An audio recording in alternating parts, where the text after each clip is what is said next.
గణపతిగా అక్కడ ఆవిర్భవించాడు కాబట్టి ఆయన యొక్క వాహనం పేరు మూషికము, ఆయన పేరు అనింద్యుడు. ఆ వాహనం మీద పాపం ఎక్కడికి కదలలేక అక్కడే కూర్చున్నాడట. కానీ చురుకు ఉండడం వేరు, సూక్ష్మ బుద్ధి ఉండడం వేరు. చురుగ్గా పనిచేయడం వేరు. ఆ సూక్ష్మ బుద్ధితోటి ఎప్పుడు ఏ నిర్ణయం తీసుకోవాలో ఆ నిర్ణయం చక్కనైనటువంటి ఆలోచనతో తీసుకునే విధానం వేరు. ఇక్కడ కుమారస్వామికి చురుకు ఉండొచ్చు, కానీ గణపతి సూక్ష్మ బుద్ధి గలవాడు. అక్కడే కూర్చుని మాతాపితృ సమం దేవం నదేవం పితృమర్చలేదు సర్వతీర్థమయో జ్ఞేయం మాతృవందనతాం సదా అని ప్రార్థించాడట. తల్లిదండ్రుల చుట్టూరా 3 సార్లు ప్రదక్షిణం చేసి వారికి సాష్టాంగ నమస్కారం చేసి అక్కడే కూర్చున్నాడు.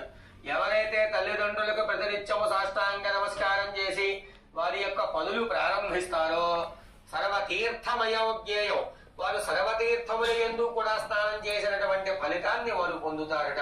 అటువంటి చక్కనైనటువంటి ఫలితం కేవలం తల్లిదండ్రులు